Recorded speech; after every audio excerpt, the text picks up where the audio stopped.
Welcome to सखी. सखीमध्ये सर्वांचे खूप खूप स्वागत आहे. आज मस्त अशी ना सोयाबीनची भाजी बनवली आहे फक्त आणि फक्त 5 मिनिटांमध्ये. मुलांना डब्यासाठी देण्यासाठी ही भाजी खूप फायदेशीर ठरते आणि खायला तर एवढी टेस्टी लागते. बनवायलाही खूप वेळ लागत नाही. अगदी 5 मिनिटामध्ये ही भाजी बनवून तयार होते. तर या ठिकाणी मी साधारणपणे 100 ग्रॅम एवढं सोयाबीन जे आहे ना ते छान असं 20 मिनटं उकळून घेतलं आणि नंतर 2 ते 3 पाण्याने स्वच्छ धुवून कुस्करून घेतलं आहे.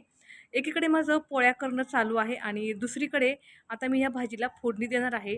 अगदी 15 मिनिटामध्ये एक टिफिन तयार करायचा होता म्हणून मी ही भाजी तयार करायला घेतली. सोयाबीन मी अगोदरच छान कुस्करून असं ठेवलं होतं आणि नंतर मग मी एका कढईमध्ये थोडंसं तेल टाकलं, जिरे, मोहरी तडतडायला ठेवली आणि त्यानंतर एक लहान आकाराचा कांदा जो आहे तो कट करून घेतला आणि तोही लगेच त्या फोडणीमध्ये टाकला. कांदा, टोमॅटो टाकला की छान अशी याला फोडणी बसते. 2 ते 3 माझ्याकडे शिमला मिरची होत्या, तर त्या 2 ते 3 शिमला मिरचीही मी यामध्ये ॲड करून टाकल्या. कारण ते वायाला जाऊ नयेत हा यामागचा उद्देश होता. पण त्या शिमला मिरची ॲड केल्यामुळं भाजी एवढी टेस्टी आणि खूप खमंग अशी झाली. कांदा हलकासा सोनेरी रंग येईपर्यंत मस्त असा परतून घेतला. कांद्याला छानपैकी सोनेरी रंग आला की मग यामध्ये कट करून घेतलेली शिमला मिरची टाकली. अगदी 1 ते 2च शिमला मिरची माझ्याकडे राहिल्या होत्या. त्याही वायाला जायला नको म्हणून मी त्या कट केल्या आणि मस्तपैकी या भाजीमध्ये ॲड करून घेतल्या. हलकीशी आपल्याला शिमला मिरची फ्राय करून घ्यायची आहे, हलवून घ्यायची आहे आणि त्यानंतर टोमॅटो ह्यामध्ये ॲड करायचा आहे. कांदा, टोमॅटो, शिमला मिरची आणि सर्वात महत्त्वाचं म्हणजे गॅसची जी फ्लेम आहे ना ती मी हाय ठेवली आहे. कारण मला ना भाजी झटपट बनवून तयार करायची आहे. सोयाबीन जे आहे ना ते मी चांगलं मस्त असं शिजवून घेतलं आहे. म्हणजे नुसतं परतलं तरी चालेल एवढं त्याला मी शिजवलं आहे आणि आत्ता जे मी ॲड केलं आहे ना तो आहे ठेचा. तर काय होतं आमच्या भागामध्ये ठेचा हा खूप जास्त प्रमाणात करून ठेवला जातो.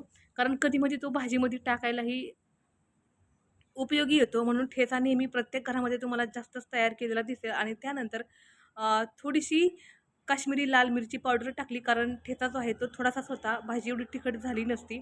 म्हणून मग मस्त अशी थोडीशी काश्मीरी लाल मिरची पावडर टाकली. फ्लेवर जो आहे ना तो खूप छान मस्त असा भारी येतो. दोन्हीचं कॉम्बिनेशन जे आहे ते मस्त भारी लागतं. आणि आता कुस्करून घेतलेलं जे सोयाबीन आहे ना ते यामध्ये मी ॲड करत आहे. अगदी 5 मिनिटं परतली का ही भाजी लगेचच तयार होते.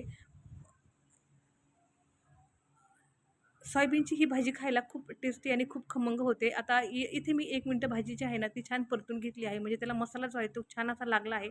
आता ना यामध्ये अर्धा कप एवढे ना आपल्याला पाणी ॲड करायचं आहे आणि मग यावरती झाकण ठेवून याला एक छान वाफ काढून घ्यायची आहे. कमीत कमी 2 ते 3 मिनिटाची. 2 ते 3 मिनिटामध्ये यामध्ये घातलेलं जे पाणी आहे ना, ते आटतं आणि सोयाबीन जे आहे ना, ते खूप मस्त असं फुललं जातं. ठेच्याचा फ्लेवर आणि जी आपण काश्मीरी लाल मिरची टाकली ना त्याचा रंग असा फ्लेवर आणि रंग दोन्ही या भाजीला अगदी सुरेख आणि मस्त असा येतो आणि डब्याला नेण्यासाठी तर अतिशय उपयुक्त अशी ही मस्त भाजी खायला एकच नंबर लागते. तर नक्की एकदा ही भाजी ट्राय करून पहा. शेतामध्ये जर काही कामाला जायचं असेल ना तर तेव्हा ही भाजी खरंच खूप भारी लागते. खूप छान अशी मस्त होते आणि डब्याला वगैरे द्यायला पण खूप भारी छान होते. तर नक्की एकदा ही भाजी ट्राय करून पहा. झटपट होते, खूप वेळ लागत नाही. रेसिपी आवडल्यास लाईक, शेअर करायला विसरू नका आणि चॅनलवरती जर नवीन असाल तर कृपया चॅनलला सबस्क्राईब करा. धन्यवाद.